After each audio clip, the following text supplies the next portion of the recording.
Сайн байцгаана уу, та бүхэнд энэ өдрийн мэндийг хүргэе. Манай DVD хичээл манд 3 зохиомжоос бүрдсэн байгаа. Зохиомж 1-д 5 дугаар ангийн секцийн багш нар секцийнхээ хурдлаар өөрсдийнхөө онол арга зүйн мэдлэгээ дэвшлүүлэх, туршлагаа хуваалцах зорилготойгоор холцын бодлогын тухай харилцан ярилцсан байгаа. Энэ удаагийнхаа DVD хичээлд холцын бодлогыг хэрчмээр загварчлан бодох арга зүйг бол санал болгонд дэвшүүлэн тавьсан байгаа. Зохиомж 3-т сурагчид туршилтынхаа үр дүнг харилцан ярилцаад түүнийг туршилтынхаа хуудсан дээр тэмдэглээд бодлогынхаа шийдийг өөртөө гарган тайлбарлан таниулж байгааг бол тусгаж харуулсан байгаа.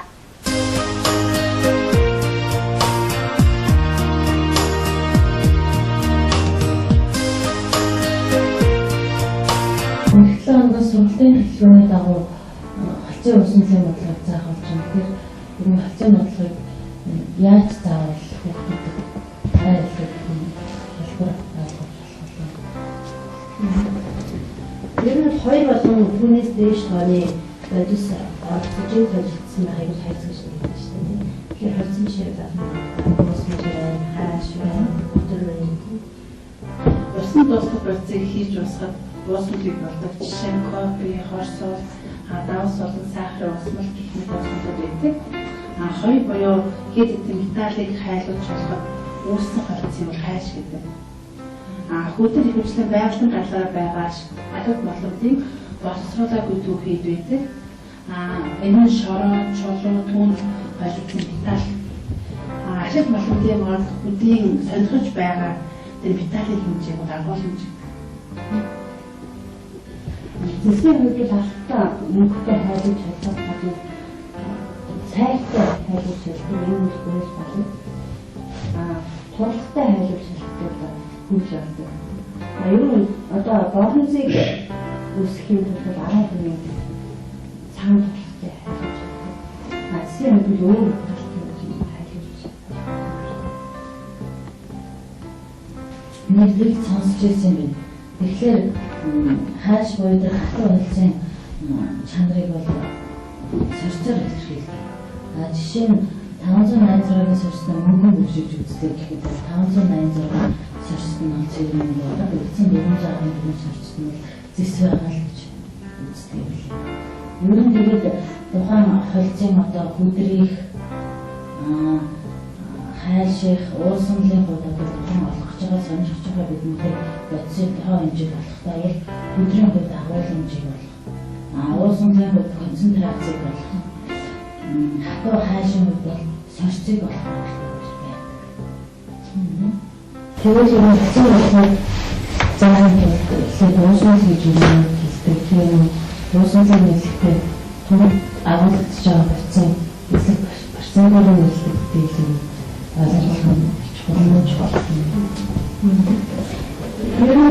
Зөвхөн хоёр бүрийн одоо эзний зэгийг хамгаалж байгаа уусмалыг бодлоо өгсөн байна. Тэгэхээр хэдийн одоо 50 грамм сэлэм 20 бүрийн эзний зээг дээр бэсэн болж байгаа. Ямар ч гэсэн хэдүүлээ уусмал тухайлбалтай өгөх юм бол эхлээд сууршил туршилт хийгнэ. Тэгээд туршилтын дээрсээ үндэслээд хэрчмээр загварчлан процентыг 1% оногтой тоог олсноор чадвартан төлөвлөгөөр ойлгуулбал суурьчид нэлээд хүн байх бодож байна л та. Тэрнээ төлөвлөлөөс олонлынхаа бодлогыг зөвчтэй ойлгуулдаг. За хүүхдэд ингэж ойлгуулахаас гадна холцын бодлогыг тэгшлэл зохиож бодож болно. Хурцаасаар бодож болдог. Холцын бодлогыг тэгшлэл зохион бодож болно. Пропорц аргаар бодож болно. Үүнд нэг жишээ бодлого авч үзье. 971-ийн сорьцтой 360 г малт ба 940 сорьцтой 200 г малтыг хольж хайлуулав. Хэдийн сорьцтой алт үүсэхгүй гэсэн бодлого авч байна. Энийн 971-ийн сорьцтой 360 г малт гэдэг маань 360 г малтны 971 сорьцод нь цэвэр алт агуулгадаад үлдсэн сорьцод нь зэс агуулгадж байгаа гэсэн үг. 940 сорьцтой 200 г алт гэдэг маань 200 г малтын 940 сорьцод нь цэвэр алт агуулгадаад үлдсэн 60 сорьцод нь зэс агуулгадж байгаа гэсэн үг. Хэдийн сорьцтой алт үүсэх вэ гэдэг маань шинэ үүссэн алтын хэдийн сорьцод нь цэвэр алт агуулгадж байгааг олох гэж байгаа юм. За тэгштгэл зохиож бодохдоо үүссэн холцын сорцыг X гэж үзээд 971 сорцын 360 г алтан дээр 940 сорцтой 200 г алтыг нэмэхэд X сорцтой 560 г алт үүснэ гэсэн тэгштгэл зохиогоод үүнийг цааш бодох юм бол шинэ үүссэн холцын маань сорц нь 960 гарч байна. Тэгэхээр 960-ын сорцтой 560 г алт үүссэн. Яг тухайн энэ бодлогоо пропорцийн аргаар бодох юм бол 360 г алт маань өөрөө 1000 сорц. 971 сорцт нь хэдэн грамм цэвэр алт агуулж байна вэ гэдгийг олох гэж байгаа юм. Тэгэхээр X нь 360-га 971-ээр бүржүүлж 1000-д хуваахад 349.56 г цэвэр алт агуулж байна гэсэн. Өмнөх бодлогоор пропорц ашиглан бодох юм бол 360 г алт маань өөрөө 1000 сорц. Тэгвэл 971 сорцод X грамм цэвэр алт агуулгах гэдгийг олно. Үүнийг олоход 349.56 г цэвэр алт агуулгадж байна гэсэн. Мөн 200 г алт маань өөрөө 1000 сорц. Түүний 940 сорцт нь X грамм цэвэр алт агуулгаж байгаа вэ гэдэг пропорц зохиогоод түүнийгээ бодвол 188 г цэвэр алт агуулгадж байна гэсэн үг.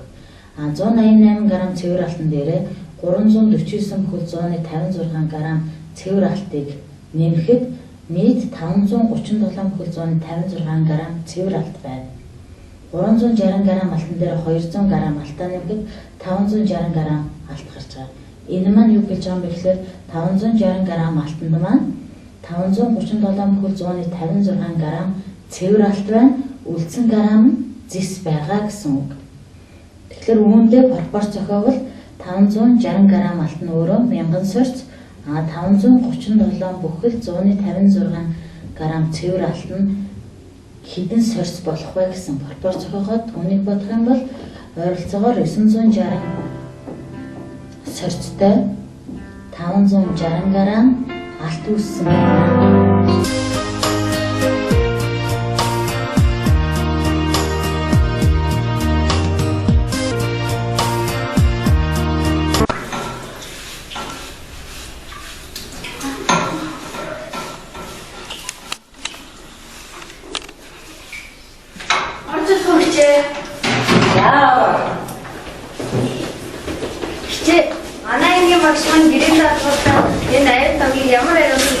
Яаж угааж үзэх мэдэж аваарай гэсэн.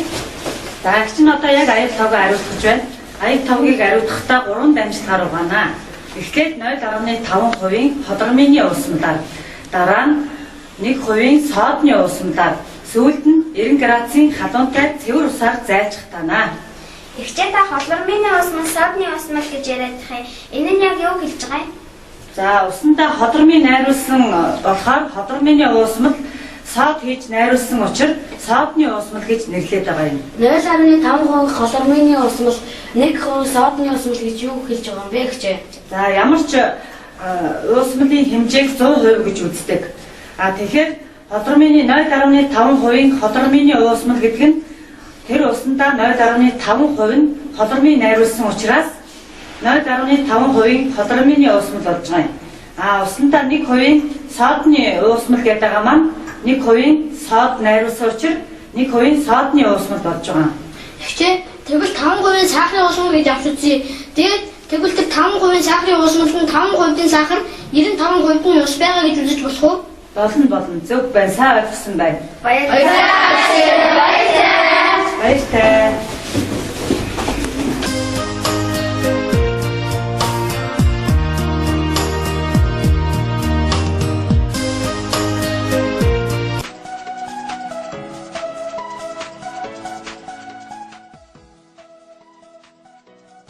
Найзуудаа наашаа суугаач витамин C-ийн уусмалыг яаж найруулдгийг би та нарт зааж өгье. Тэгэж бид мэдмээр байна. Энэ хэдэн грамм ус юм болоо? Энэ грамтай савнд хийгээд л мэдчихье л дээ.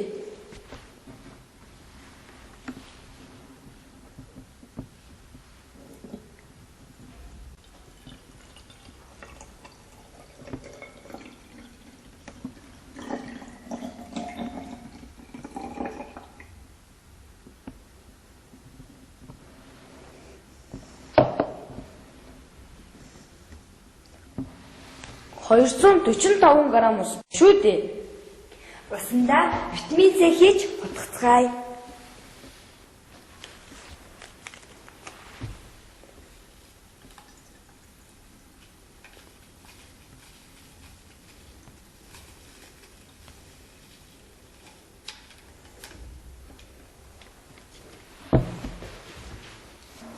Хөөх хэмжээ нь ихсчихсэн байна. Яагаад ихсчих вэ? Би мэдлээ.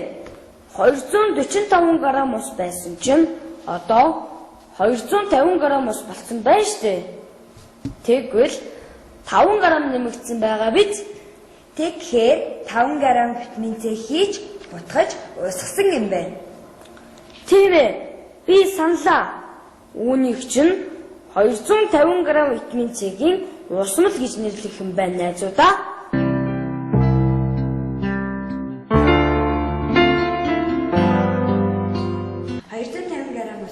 Юугаар загварчлах вэ? Хэрчмээр загварчлаа л да. Тгий найзуудаа. 250 г усмалаа нэг бүтэн хэрчим гэж үзье. Тэгвэл энэ усмал 5 г витамин С, 245 г ус байсан шүү дээ. Түүнийг тэмдэглэе. Үүнийг 100% гэж үзнэ. Тэгвэл витамин С хэдэн хувь байх вэ? Та нар боддоо. Эхлээд 1% нь алхан зөв юм байна.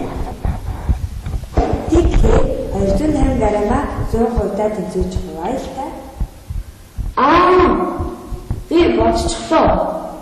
1 хүн 2.5 г юм байна.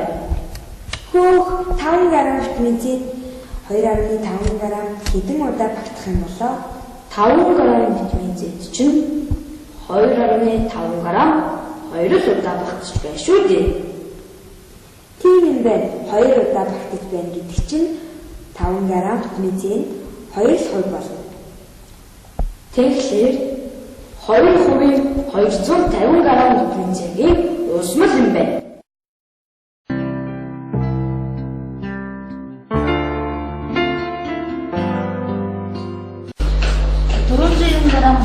Энэ самда хийя.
Хэдэн дараа бодсоо яаж болсон арга хийж байна. За зогсож гэж. 400 г усан дээрээ 10 г-ийн цэг нэмээ 500 г ус үснэ. Сайн. За нэ. Минь тэгээд 500 г ус үсгээд өмнө нь байсан ийм 400 г хасаад 10 г цэгийг хэмжээг гэсэн. Сайн.